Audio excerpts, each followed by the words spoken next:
down to her thighs, and her shorts came up to her butt, the last in a long list of things she wished she could reverse. Lexi looked at the clock, and her heart went heavy, because erasing the past 10 years wasn't going to happen.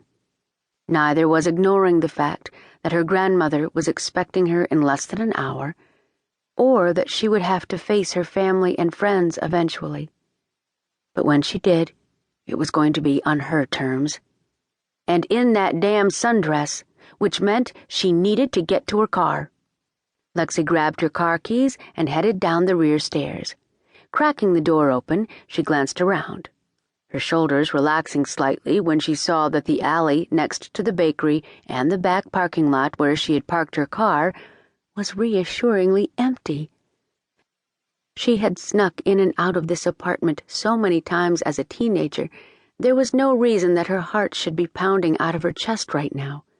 It was like riding a bike, right? The only difference was that back in high school, she had snuck around so that no one would know she was having sex with Jeffrey, and now she was going stealth because she didn't want people to know that Jeffrey had stopped having sex with her a long time ago. A quick grab and dash, that's all. Coast clear, Lexi took a single step toward her car, then stiffened at the sound of feet pounding the pavement, followed by the instant clang of jangling metal. Both sounds were wild and hurried, and both sounds were moving toward her. Shit! Lexi reached back for the doorknob, twisted. Nothing.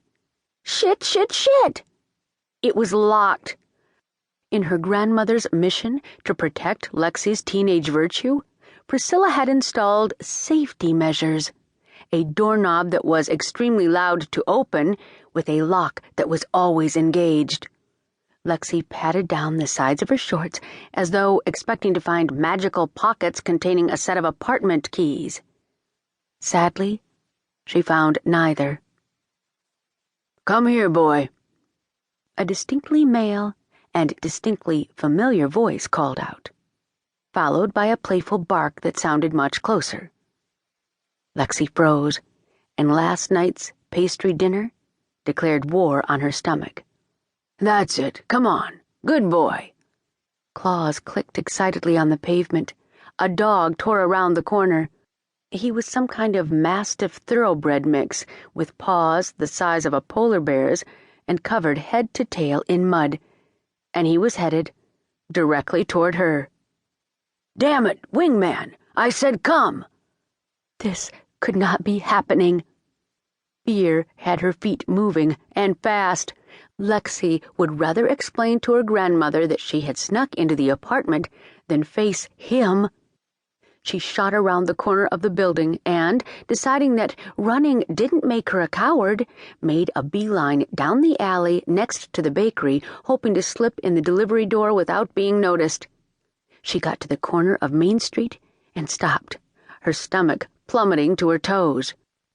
The one-lane road was backed up with a line of cars that went past the Paws and Claws Day Spa, made its way beyond Bottles and Bottles, the local pharmacy and wine retailer, and continued toward the highway and the bright green sign that read, "Welcome to St. Helena, California, population 5,814, blending poetry in a bottle since 1858. The sidewalks were even worse. The brick and awning storefronts and lamp-lined streets were filled with tourists, and more tourists who were admiring the rows of old wine barrels filled with seasonal flowers and taking in the large banner advertising the St. Helena Summer Wine Showdown. Wine tasting season was in full swing, and people were out in masses, which meant that Priscilla's patisserie would be overflowing with locals, weekend warriors, and Sunday shoppers. The second she walked into the bakery, she would run into a dozen people she knew, all with a dozen inappropriate questions that would lead to a dozen or more rumors about how Lexi had come crawling home, a divorced failure. A gentle breeze blew past her, carrying with it the smell of freshly baked choux pastry. Lexi followed the scent and found that both of the